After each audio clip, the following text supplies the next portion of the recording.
where two short-term rental bros come together. What?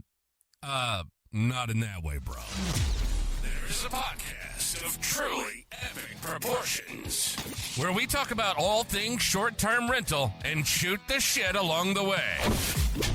Welcome to the Co-Host Bros Podcast. Here are your hosts, Matt Codd and Austin Spitz.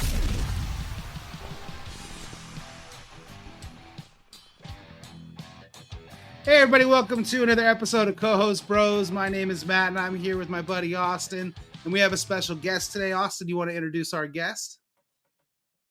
Yeah, we got Patryk Swietek on here. What's going on, buddy? How you doing? Good. I think Matt specifically made Austin go because he didn't want to pronounce my name. That was a really smart move, Matt. Thank you. But no, thanks for having me, guys. I appreciate you guys. And I'm really excited just to be on and just talk shop. Yeah. That's awesome. So Matt just had to throw me under the bus there, but that's okay because I came prepared. I knew how to pronounce his last name correctly, so we'll go with that. But yeah, there's one thing I want to start off with because I shared on a last episode that about a bad guest experience that I had, and I thought it was kind of funny. It was a dude was walking around naked on the property and stuff like that, and it makes me think of your content because I follow your content. It's very good, by the way, but you always share stories of some weird things because you manage a lot of properties. You've seen a lot, and I love how open and transparent you are with sharing what the guests do at your properties. So if you don't mind, if you want to tell our listeners, just give us like one weird off the wall story that you have if you want to go that route. Oh boy. There's a lot of stories. I probably should have a Rolodex of those on the side, but the one I really like to bring up a lot of times is the time where actually there's two. I'll tell you two stories. One is just funny, but there's one story where we had basically a hot tub that had a piece of floating turd in the hot tub, and I think a guest just took a crap in the hot tub and it was like all intact and it was just floating there, and it was so bad. The cleaner caught it, and before they could take it out, the guest showed up, and the cleaner at the time went to the store, like to Walmart, to try to get like a net because they were too scared to use their hands. And so the guest just literally grabbed the piece of crap, the turd, and just like take it out of the water with their bare hands. And I was ready for like the worst review ever, and turns out we just gave them a gift and they were cool with it. So that was one story. Another story was when my handyman showed up to what he probably I don't know, this handyman showed up to a porn set. Basically Sweet. there was like cameras pointing everywhere. It was a big house. It's a 5-bedroom property. It's California, so it's big in a lot of porn industries. They do shoots in Airbnbs all the time, and showed up, and there was lights all over the pool area. The water was murky, and then we checked the cameras to verify that there was naked women walking around. I had to tell my girlfriend that I swear to God it was business purposes that we were doing this. But yeah, it was like the whole thing. It was really funny. But yeah, those are two guest experiences I've had that are pretty interesting. So that's how you get a fucking 5-star review? Mm-hmm. Exactly. I bet the guest thought it was bark in the hot tub. Then he was like, oh shit. Oh shit. Yeah. Yeah, they thought it was like maybe one of those floating chlorine things, what I'm talking about?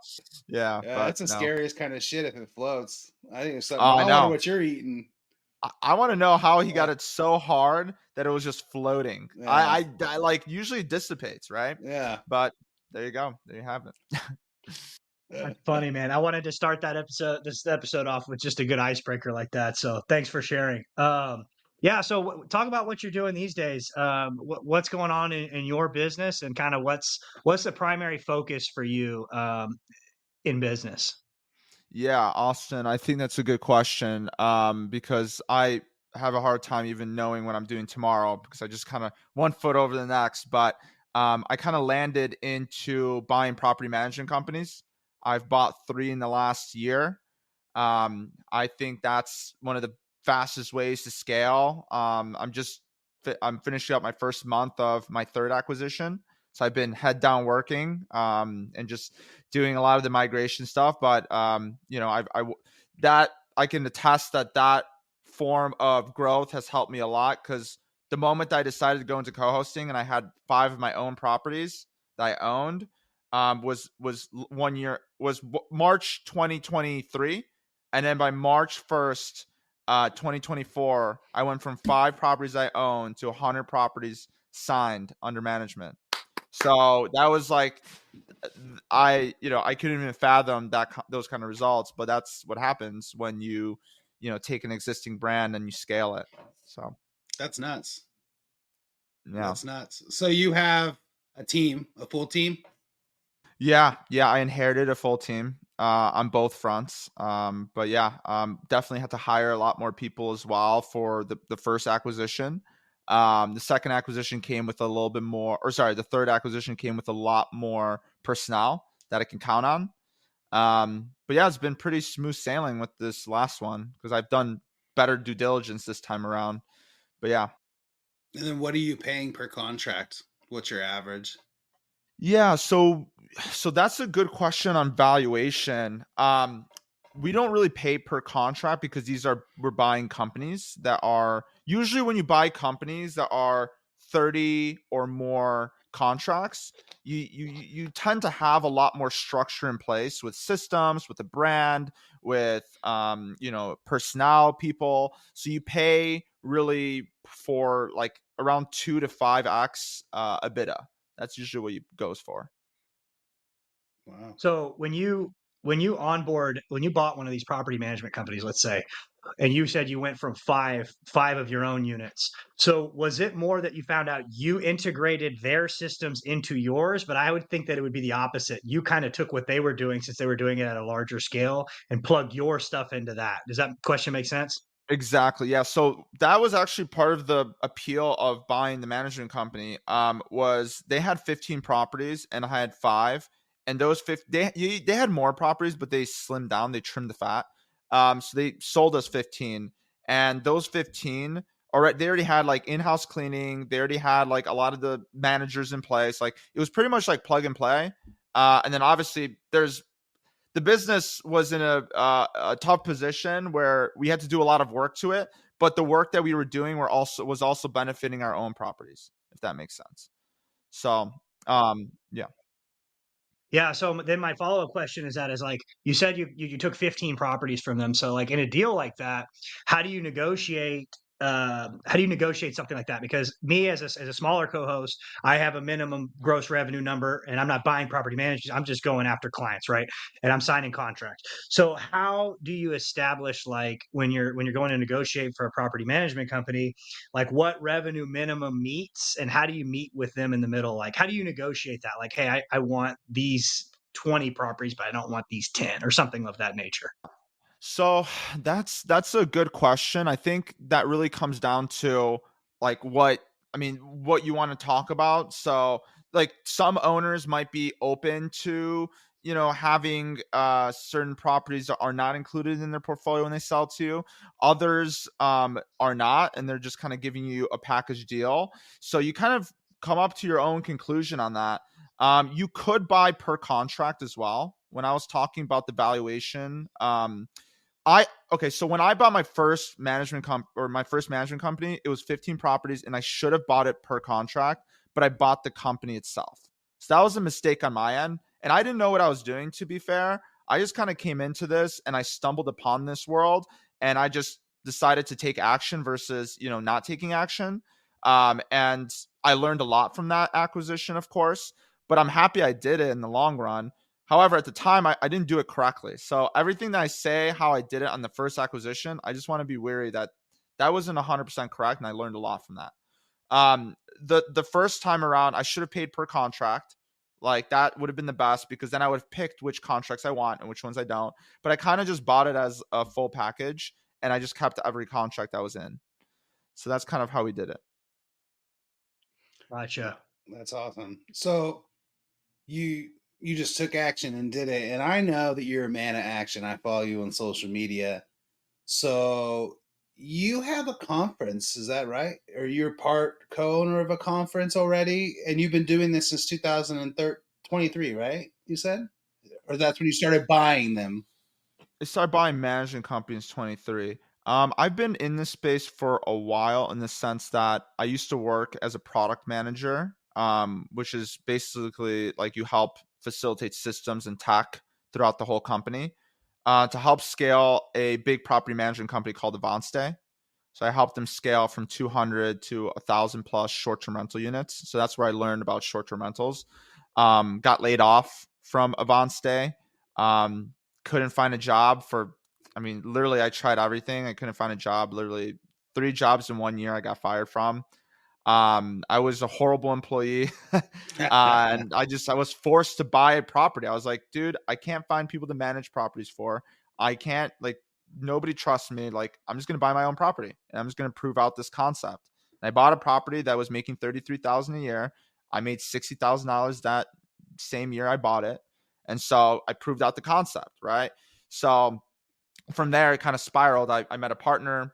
We did a lot of deals together, and that's how we got to the 5 properties. Is in that first year of actually doing business was like around 2021 is when I got my first property, was 2021. Yeah. That's awesome. That's crazy. So now you have over 100, right? So how many clients do you lose on average when you acquire these companies, or have you lost clients when you acquire these companies? Yes, you do lose clients, and there are provisions in place to help you with losing clients. So, what you can do with what we did with our first one, the one thing we got right with the first company is we had a seller holdback. So, what that really means is we put 50% upfront of the cost of the valuation of the business that we came to conclusion on, and half of that was upfront, and then the second half depended on how many of those clients stayed with us. So if and that saved our butt because a lot of clients left, a good amount at least. I think like 5 clients left.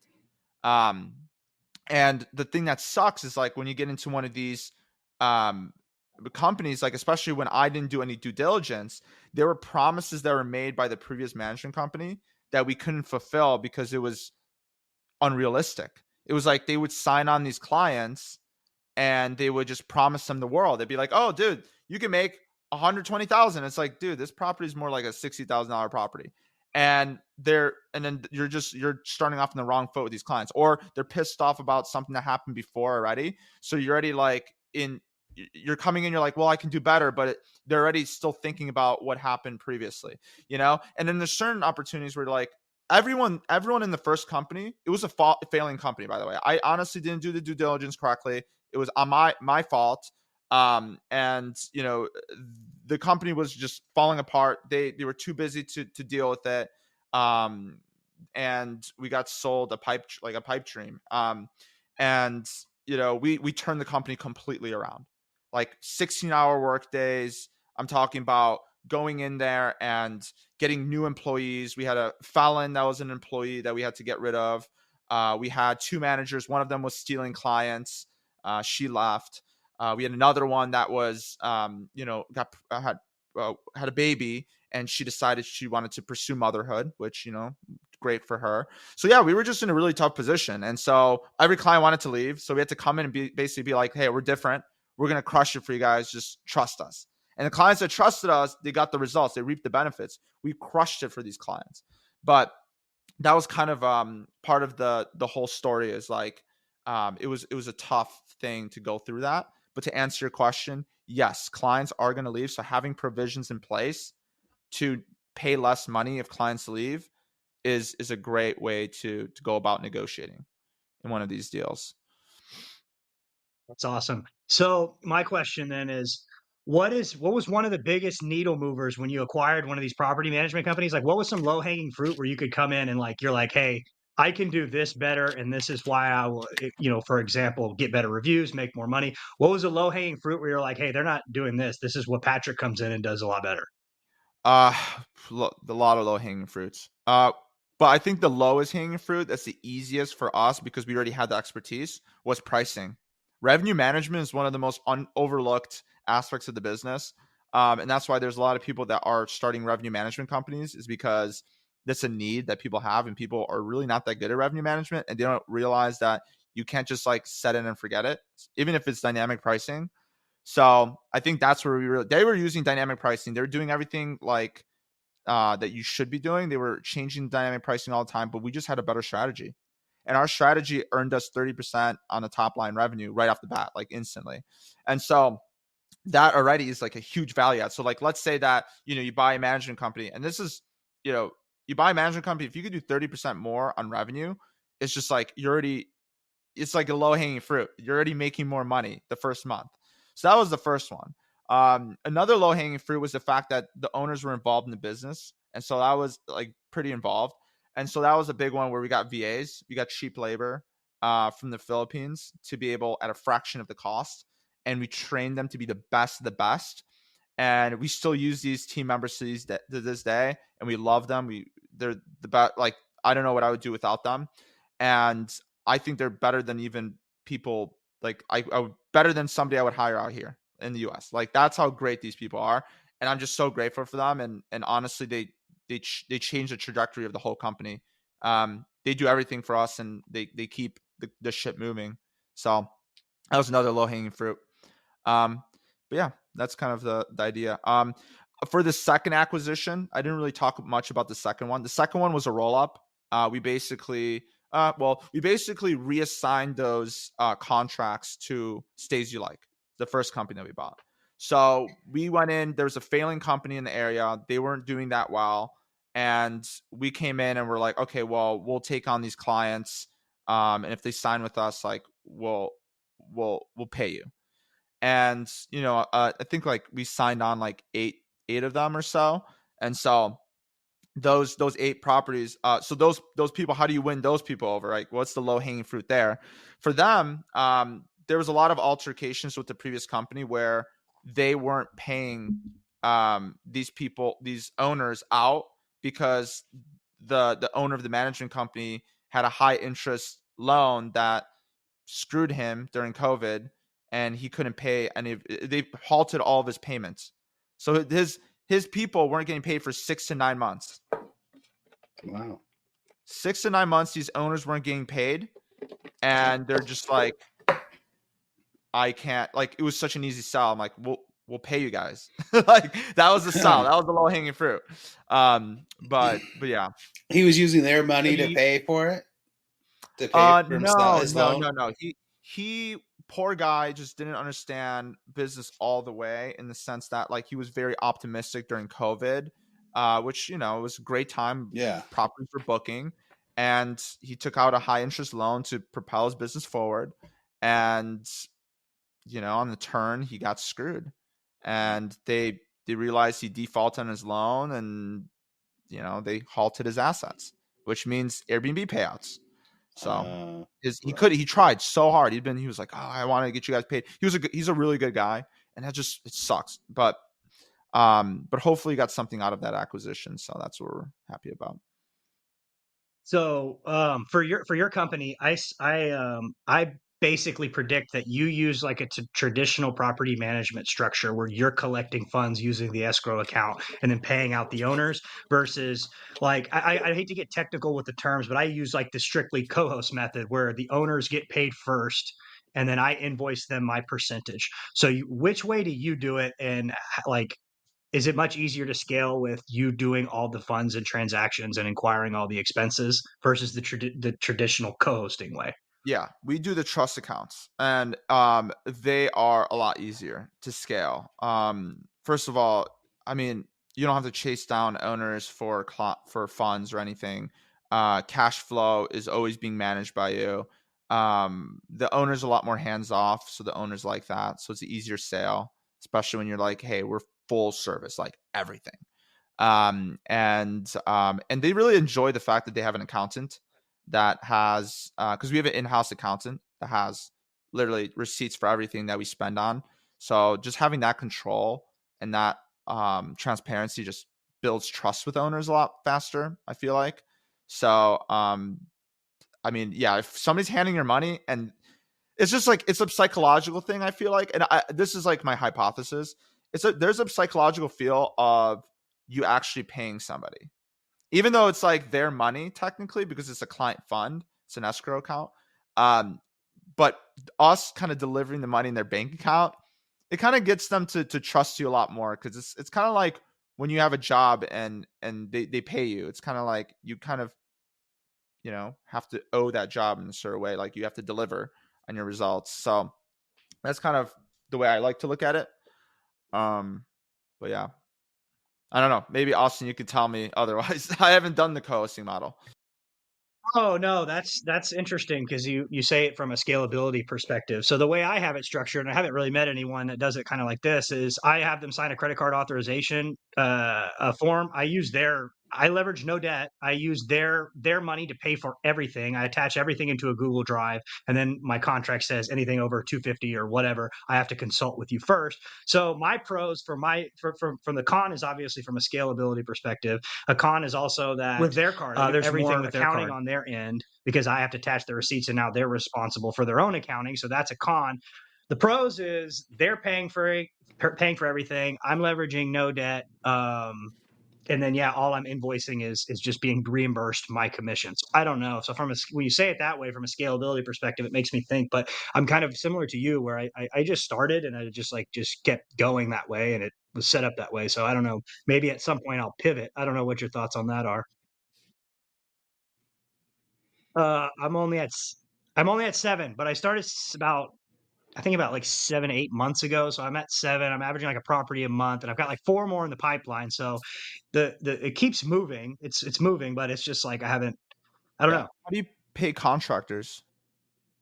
Say it again. How do you pay contractors? With their card, I do everything with their card. Their credit card, with the credit card? Yeah. Oh wow. Well, maybe my contractors aren't as nice, but they don't take credit cards. They usually do either ACH or something like that. And having internal systems for that honestly makes it easier, because for instance, like we pay out all the vendors on Monday. So they send all their invoices in, and on Monday they get their payments. So whatever vendors we use, they're always getting paid out no matter what, and they don't take credit cards. So especially when you get into like cleaners and things like that, like it just makes it easier on our end. We don't hire companies, which saves money for the owners. And so like you see how it just has a domino effect of like allowing us to use a lot more labor, and the labor market opens, so that we get better cleaners, we get better contractors, that kind of thing, for cheaper, so that the owners aren't coming out of pocket like crazy. So there's savings there that owners appreciate. I don't know. I think the hard part with scaling is you're going to have so many credit cards, and it's like, how do you really understand like what happens where, you know what I mean? So, like it's going to get really tough to manage 100. Like I always think about it, like when I'm building anything, like how would it be if I had 100 credit cards or 100 owners? Like, is this system scalable enough to have 100 owners on it? And if the answer is no, then there's probably a better way to do it. So that's kind of the way we look at it. Yeah, and it's kind of the thing like that. I'm the only person I know that's doing it that way. Everybody else kind of collects funds, takes the debt, and I just was like, "Hey, this is more advantageous to me, so I'm going to do it this way." But now, when you explain, now you explain it from a scalability perspective, but it's also one of those things that I don't think it's going to. When the day comes, I don't think it'll be too hard to pivot, because it's basically like, "Hey, send an email out to all the owners." It's an advantage in their favor, because I'm going to say, "Hey, I'm going to inquire all the expenses now, and I'll bill you back for them." So I don't even have to. You don't have to deal with these credit cards anymore. So it's something I probably need to revisit, because there's probably a reason everybody's doing it this way. Yeah, no, for sure. No, I like your method, and I've heard of other people that have done it that way. So that's not out of this world. It's not like crazy weird. It's actually kind of normal, but it's just smart. I would do it that way too if I was a co-host, to be honest. But I'd be curious to see if there's a will that you can integrate Bill.com so you can pay out vendors like that, even with their credit card. I don't know how that would work, but that would be really cool. I don't know. I think it's easier. Are we going? No, it's easier for small scale. We're good. I think it's easier for small scale, right? Like you said, if you got 10 properties, I mean, okay, you could juggle the 10 credit cards, but you have 100. So what I was wondering is like, do you have a different escrow account for each property owner? No, we have one escrow account that holds all the client funds. It's a broker sponsored account, and real estate funds you can transact through that. And how do you know how much each one gets? So the accountant will say like pay him this much, or the bookkeeper will say pay him this much each month. Is that how it works? That's the accounting, right? The accounting in Yeah. house is going to take the transaction history. It's going to deduct all expenses, and then they're going to make the final payout, and then they're going to pay it out. And so on the accounting books, everything has to be balanced in accounting, right? There's credits and debits. So if you're messing up, the credits and debits are going to be screwed up as well. So there's ways to figure out if that's being done correctly, if that makes sense. So then you hand him a receipt, basically like this is for Blue Heron House, or this is for this house. Yeah, And then, absolutely. so you told us before we started that you just jumped into Broken Bow. So did you buy a company there, or what happened?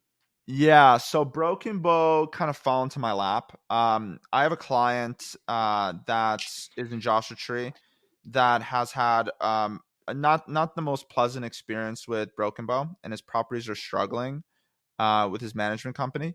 So we're doing pretty well for him in Joshua Tree. So he entrusted us to take over his 4 cabins that he has in Broken Bow. And when you have 4 cabins, you have a little bit of economies of scale. You can negotiate some good cleaner rates. You can do some stuff there. So we kind of set up our team there, and we've just started operating, and it's been great. I mean, I think it's an easier market than Joshua Tree. I'm looking at the competition. I'm like, there's not even a Yeah. model anywhere to be seen in any of these photos. And it's like funny, our cleaner would come up to us and say, you guys don't have a sign outside of your houses. Everyone's got signs outside of their houses to market the direct bookings. That's how they do direct bookings. I'm like, really? Like we work off of just Airbnb and the platforms, and we do really well off that. But that's every market's got their own little like ways of doing things, but that's where we trailblaze, right? We do things differently. We scale differently. So that's what allows Yeah. us to mobilize better. So yeah, I know my markets, like everybody has that Verbo sign. Super old school, and I'm like, damn, I can't believe Verbo used to give those out.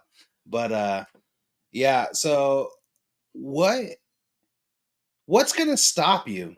Like, what is your limit? Like, how big are you going? Are you gonna beat the people you used to work with? Or you don't know, or you're just like, you know what? Hey, fuck it, it fell in my lap, let's buy it, right? So what's your end game? Do you have an end game or a Um, stopping point? good question. I've always had in my head that I want to sell at a $10 million valuation. That's where I'm going. So Okay. wherever that takes me. Um, $10 million means if I'm selling at $10 million at a 3x EBITDA, which is very, 2, 3x, like that's conservative 3x. Then I need to make around 3.3 million net. So that's kind of what I'm shooting for.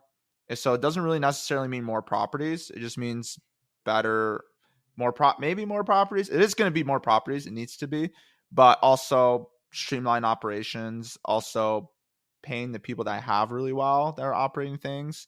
I just want to get to a place where we're making 3.3 million.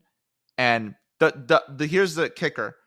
So my goal is 3.3 million, but also making sure that when we make that money, we're not involved in the business.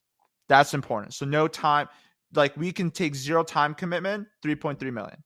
That's important because, hey, like right now we're making, great money, but also I'm a lot more involved in the business, especially on the new company that we just bought, because there's things that we have to take on when we first start, and then we eventually delegate to employees. And when you delegate, it costs money. So it's either your time or you pay money to get your time back. So that's why 3.3 million has to be me and Josh, my business partner, not being involved in the business. So That's what what's my next question actually was, how involved are you? But I guess at acquisition you are, and then you slowly let those things go, and then you acquire again, right? And then so it's like it's a cycle of work, right? Up and down until you get to where you want to go. Uh yeah, cool. yeah, That's crazy. 100%. I think right now, like, yeah, previous company, before we bought this new one, we were pretty much chilling. But although like Josh and I are doing sales all the time, like keep in mind, in 1 year, for Stage like the first company, we have 50 live properties now with them. So it went from 15 to 50 live. So we had to sign on a lot of clients in that time. And we're constantly signing people on. I mean, we had a 3 to 4x growth from where we started. So and that's just that company. That's not even including the new company. New company comes in, that's another beast in itself. And the fact that we're getting a lot more lead flow from that, it's all in the same market. So there's economies of scale. And I feel like there's always going to be something to do for us. The idea right now is like, obviously we're very involved because we take on all of the work, we build all the trust, we talk to all the owners, we do everything, and then we delegate, and that's how we kind of scale. And so right now we're in that building the trust, doing all that, and then eventually we're going to be out of that, and then we'll be either focused on selling more within the Joshua Tree area or going into a new market and doing acquisition. So those two are the options. So it's either sales or acquisition. It's one of those two. So whatever falls on my lap. That was my next question. If you were gonna thinking about acquiring stuff in another market, so like now that you have these 4 units in Broken Bow, it hasn't been that long, but 6 months down the road, you might be like, you know what? Let me acquire this in Broken Bow, right? Because eventually you're gonna run out of people to acquire in Joshua Tree, right? Oh yeah, I'm assuming. So what are your thoughts on that? Moving markets? You planning on that? I do think since we bought one of the best companies in Joshua Tree, there's no really rhyme or reason to buy another one, since we're just going to be clients are just coming to us now. Like when you're the top dog, and this is not me saying I'm the top dog because I made this company the top company. It was actually the previous owners. The previous owners made this a top company. So when you're a top dog, people come to you. And so they didn't want to scale, but like we are open to it. So like now we're accepting clients. So like clients are flooding, right? So so we get to decide, there's no reason to scale there, right? The scale really comes into like a new market where like, hey, let's get a new market, have an existing infrastructure, existing trust accounts, existing everything in place, so we don't have to start over from scratch.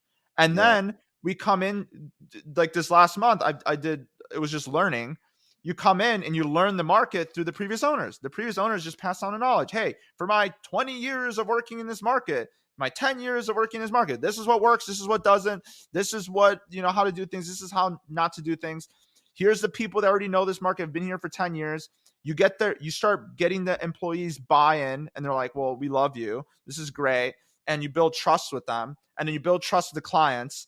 And then you offload, and then you build scales and marketing and operations, and then you build. And that's the same thing. It's a 30, 60, 90-day process. And then from there, it's like a running machine. And then you go on to the next thing. So that's kind of how it works. Obviously, I don't want to overwhelm my COO. She's like already like no more acquisitions right now. But once things are stabilized, she might be more open to it once things kind of come off the plate. But it takes time, right? Building companies, especially sustainable companies, takes time. And so like when you buy into an existing company that already has that, it saves a lot of time. So I'm not looking to reinvent the wheel. I'm not looking to come into a new market and try to figure it out. I don't know, like I'm going to add my own twist to it. And that's the cool thing. You can come in with a new perspective, be like, well, in Joshua Tree, we don't do that, but in Broken Bow, you do this. Cool. Maybe we can add a little bit of Joshua Tree in here and see if it works. Let's add models into photos. Let's build, pickleball court. This crushes it in Joshua Tree. And then seeing comps with the pickleball court doing really well. And you're like, okay, well, there is one place with the pickleball court. Let's just do that for all these clients and then just crush it for them and build a new standard in this market. And the only way you can do that is with sheer like new perspective. Like you're taking a perspective in one market and you're deploying it somewhere else. And I keep telling people this: Joshua Tree is one of the most competitive markets in the country. Orlando's up there as well. Orlando's one of the most competitive markets in the country. And Orlando is number one most competitive market in the country. Joshua Tree's up there. I don't know where, but we play in the NBA. I'm going up against LeBron James, right? So I gotta have my A game every day, all day, every day. Like I have to be the best at pricing. I have to be the best at optimization and listings and all that. I have to be the best at sales. I have to be whatever. And so in other markets, you could just put up something and it could be an okay like product, and you can just have good design, and then it crushes it. But that's not great. Design is a standard. That is the bare minimum. And so now on top of that, you need to have everything else. So when we come into a market, like, I'm sorry, I'm going to throw Michigan under the bus because I love Michigan. I love my Michigan people, but at the same time, you're doing design and then you're crushing it. That shit does not work in markets like Joshua Tree. And so if I'm coming into that market, I'm doing the design, the amenities, the just like all the greatest marketing for amenities in winter and summer, and doing everything you can imagine to make this a place that people are going to come to year round. I know that I can crush it. And so that's kind of the idea, you know? Well, that's what makes it easy too. So like Austin and I were actually talking about this a couple episodes ago, that the industry needs standardization, right? So it's like, yeah, I know that if I roll in, like you're saying, if I rolled into Michigan and I did everything else everybody else wasn't doing, the standard is no longer that the house is decorated correctly. The standard is like, there's this, there's this, there's this. You know, I have this amenity and I have this and I have that. And it's the same thing. Like I went into a market to where it's like, I shouldn't even be in the market. The market's not even a fucking market unless you're on the beach. It's not a market. It really isn't. But I crushed it. I crushed it based on, I mean, AirDNA. I triple what AirDNA said. It's not like I was making a money hand over fist. I'm going to sell that house, but because I did things that other people weren't doing, right? So, I mean, I get what you're saying. And then especially with the company thing, I get what you're saying because it made what you're saying because it made me think like, with the companies, it's like buying a furnished house and you keep what you can keep and then you would change what you need to change, right? You're not going to keep all the people that work there. You're going to weed some people out. You might keep these people. You might keep Stella over there, right? Because Stella's doing a good job, and Carol. But Frank, you got to go, bro. And you're going to change it up, right? So that's amazing. So how are you getting funding for these companies? How did you get funding for your first one? Let's talk about that. How'd you do that? So first one, I did seller financing, 50% down. The 50% down I got from my business partner. My business partner came in and funded the 50% down, and then I paid him through the profits of the business. And we paid off the whole loan in 1 year. So, Wow. but we also scaled incredibly fast. And I think that we can pay off the loan for the second one in the first year too. But the only reason it's aggressive, but the only reason I say that is because now we have two companies making money, and the first one is already,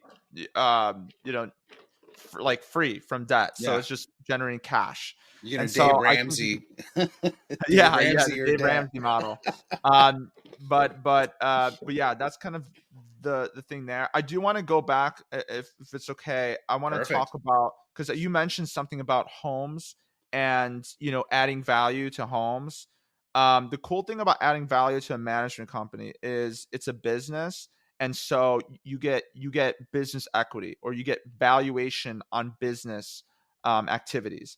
And what I mean by that is you coming in and increasing 30% revenue is not just cash flow in your pocket. So it's actually adding to the value of the business. So like, for example, let's say the company's making $100,000 a year, and at a 3x EBITDA, it's worth 300,000. So you buy it for 300,000. Now you put 30% more revenue into the business, it makes 130,000 instead. Now the valuation is 390,000. You see what I mean? Just on pricing alone.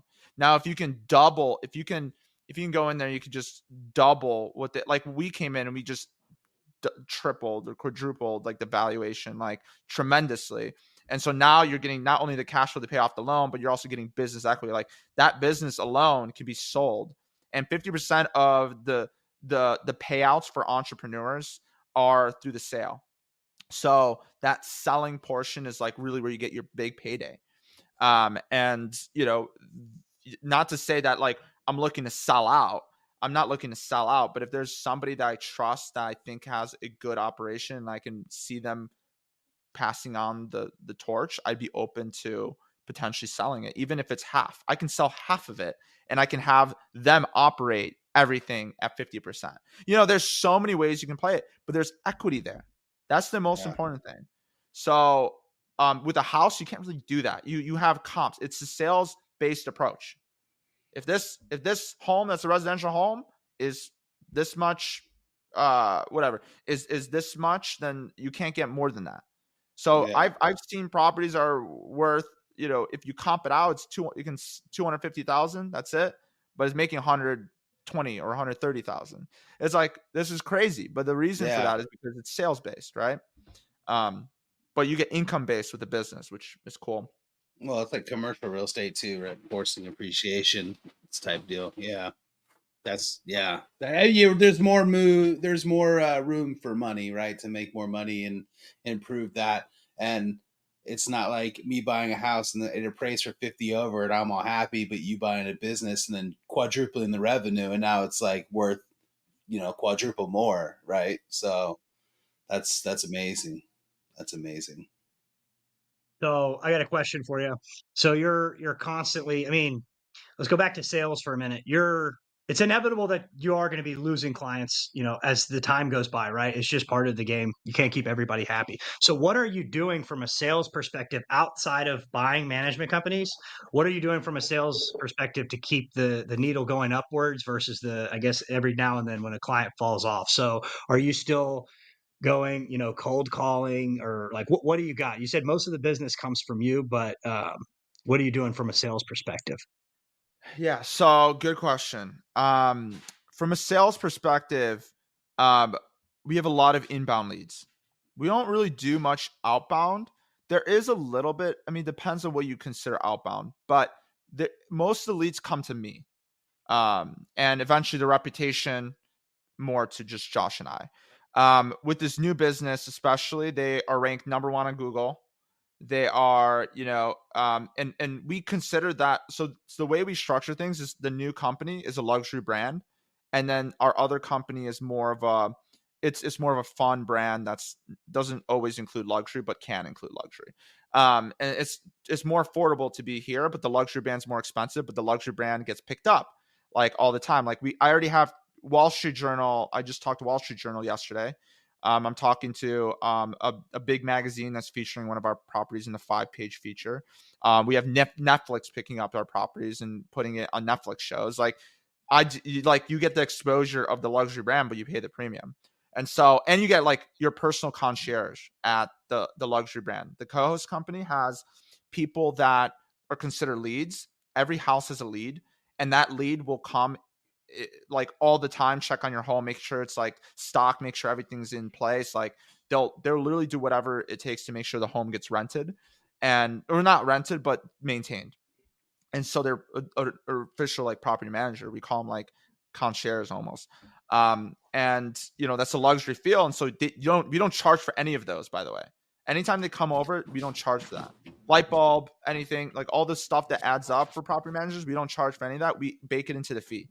So, but there's differences. So if there's somebody that comes in through the lead through co-host company, they had to deny 99% of the people that came in because it just didn't match their brand, it didn't match their aesthetic, didn't match whatever.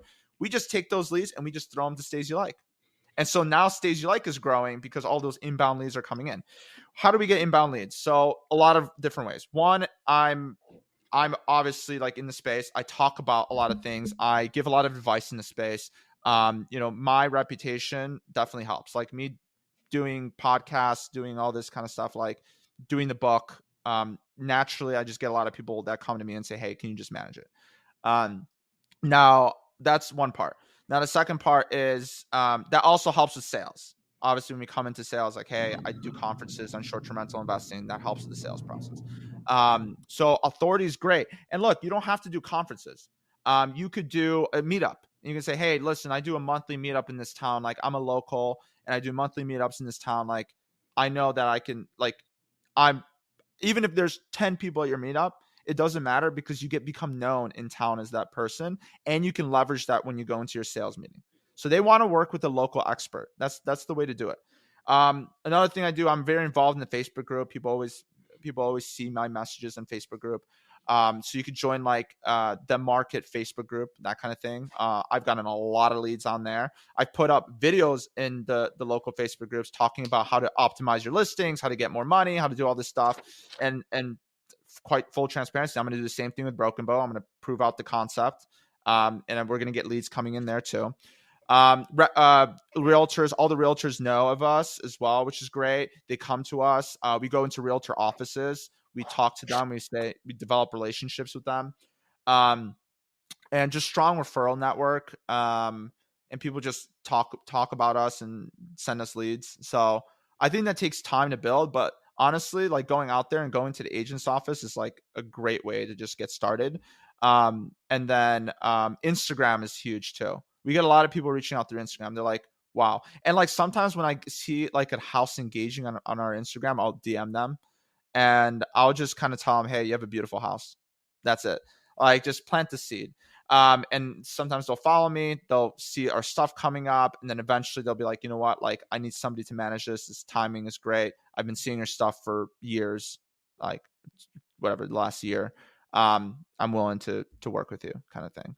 So that's kind of sales approach. And then obviously Josh and I will come out there and do the sales process. And I don't want to be like to my own horn, but like we are pretty good at our sales process. We come in there, we don't feel like, because we don't need their business, so they feel that, and we don't feel like we need to sell. We feel more so like, hey, I know that I can help you and make your life better, and that is just like a way better sales pitch than like hard selling people. And people have mentioned to us like it didn't feel like you guys were selling, and I think that's, you know, that takes time. Like it wasn't like right away. I definitely struggled in the beginning when I first started co-hosting, but now obviously it's a skill that kind of comes into play. But yeah, that's kind of like our it's no secret sauce. I just told you exactly what we do, so you guys can just copy it. But yeah, don't do ads, don't no Facebook ads, no SEO like intentionally. We don't pay for that. But we just have good presence. Reputation. Yeah.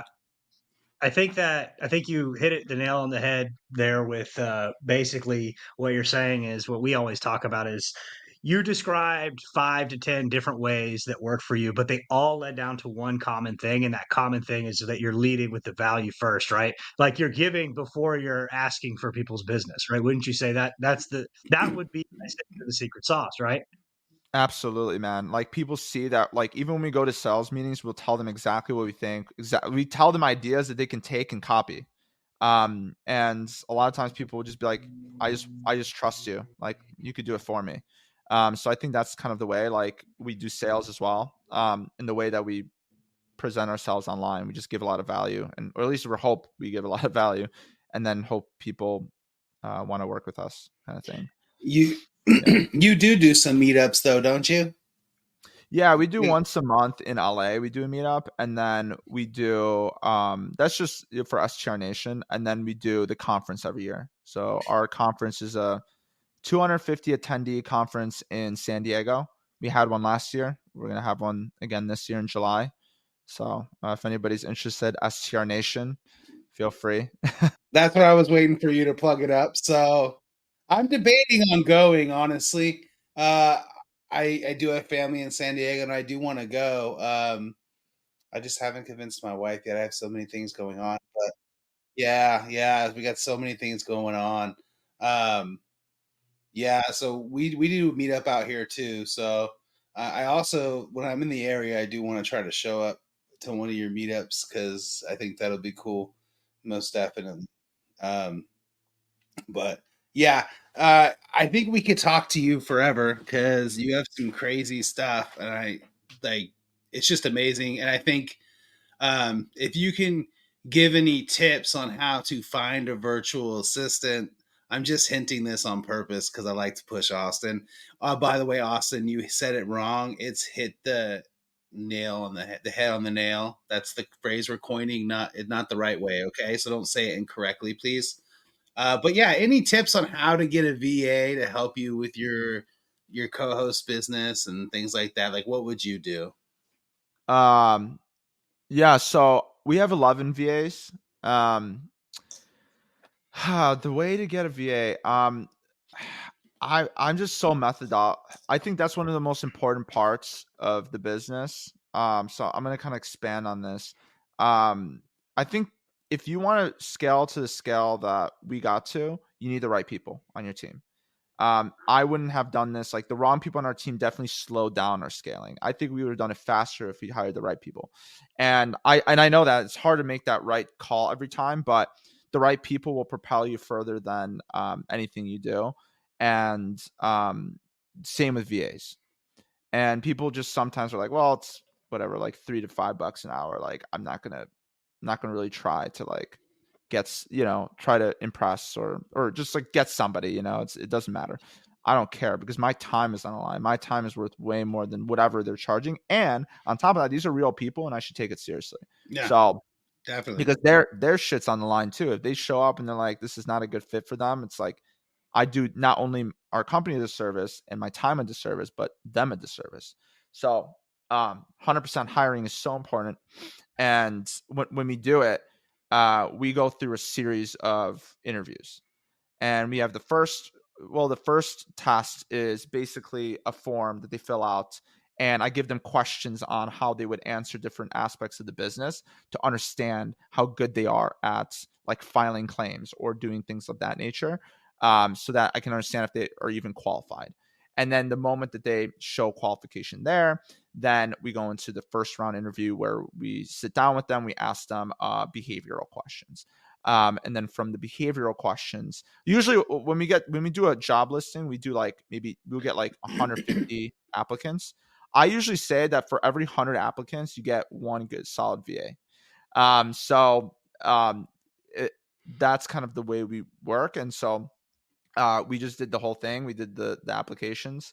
We got a bunch of people, and you go first round, you get to talk to them, you get to see if they're a cultural fit. And then the second round is definitely a lot more about like skill sets. I want to make sure, can they handle pressure? I get them on the fucking phone. I'm like, all right, like I get serious. I'm like, I'm a bad guest. Here's the situation. Get on the freaking phone, like talk to me like I'm a user, and I will yell at them. Like Nice. I will yell at the VAs and see if they break. I want them to go. The ones that can hold their shit together, I'm like, you're hired. Done. Yeah. You're like, why the fuck are you stuttering? Yeah. It's like solve, like I want to know their problem solving too. So like if they are like kind of circumventing around the problem, like, oh, we'll get back to you. I'm like, no, get back to me now. I want the answer now. Like just like demand shit. Like do that because I want to see them, not because I want to be a dick to them and I love this power trip. No, it's like, dude, I know guests can get really crazy. I want to have the worst case scenario so that when they come in to the business, it's a cakewalk. They're like, oh, this is easy. Like I can handle these situations. And I want them to be able to handle that. Because sometimes, there's a lot of pressure and you got to be good at controlling the conversation. And I remember this one VA that I hired was politely said. He said politely, he was like, in a really good way. I forgot what it was, but politely, he was like, all due respect, if you're going to yell at me, we're not going to be able to solve this problem. And I think that we can kind of come together and really, because I feel a little, I know you're angry about the situation. Like he said it some way that was so good. I'm like, damn. I was like, he controlled the conversation. He's like, if you don't shut the fuck up and let me solve this for you in a nice way. And I was like, I love this guy. Like that's what you want on your team, is somebody that controls that conversation and gets the desired result and problem solves correctly. So. And saves you work too, right? Saves you time. Oh, absolutely. I like to go on onlinejobs.ph. That's my website. Not my website, but that's the website that I use. And we get a lot of people there. We field a lot of applications, and I don't go with the first one. I go through a lot of them before I get to the right one. Yeah. I think Austin needs you to share your form with him. Yeah, we need to. We're working on it, Matt. You keep bringing it up. We're working on it. I'm going to. I know. That's what I have to do. That's what friends do, buddy. No, it's all good. Accountability, man. It's healthy. It's good for you. My only thing is we've got, we talked real high level today, a lot of our listeners are going to engage and really love what you say, but let's bring it down to a smaller level here. So let's talk about people that are listening to our show that either are, maybe they have 1 to 10 properties, or they have 0 properties and they're looking into the game. Based off of what you've done, like, do you have what's one bit of advice that you'd give somebody at that stage or just getting started to move the needle a lot faster? What kind of game can you give these beginner folks?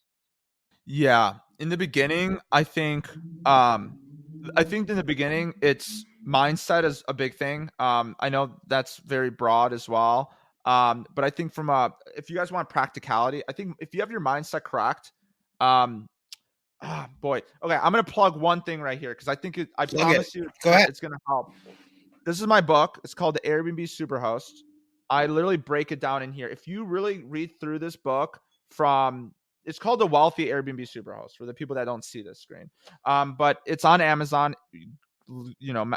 Find it on Amazon and read the book. It's a really easy read. I think it's like 100 something pages. I think 150.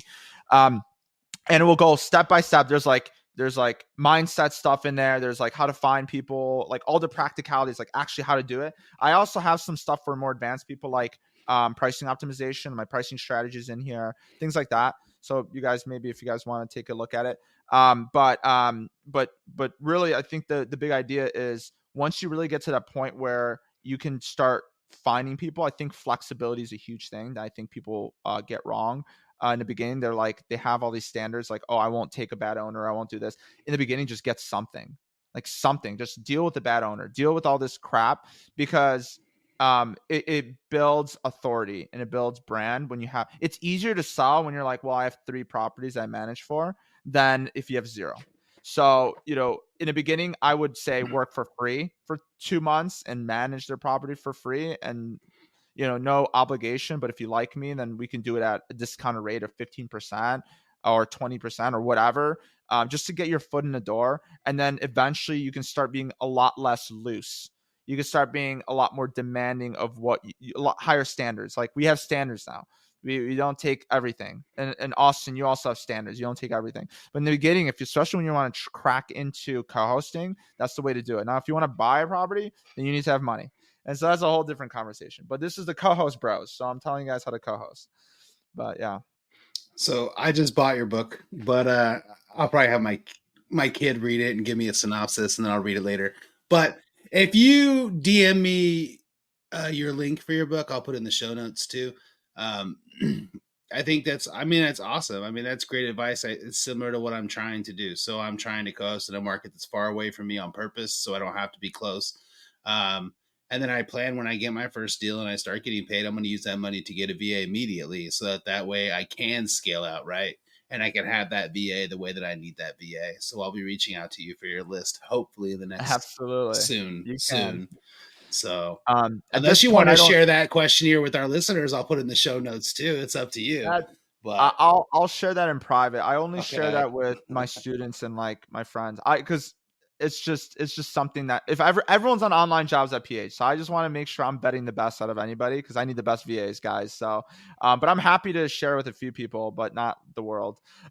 Oh, they can join. You have students, so they can join your mastermind group, or I do have private okay. students, but I don't take everybody. So if you reach out to me, I'd be happy to talk to you about it. But it's just kind of like loose thing. We're just interviewing you, testing the pressure. I'm just seeing. Are you part of any mastermind groups, out of curiosity? Not anymore, but I have been as I was scaling. The only one that I'm part of right now is I'm part of a buying business one.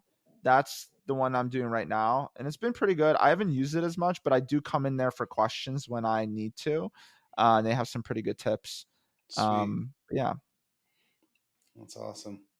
Austin, you have anything else? I know we want to be cognizant of Patrick's time.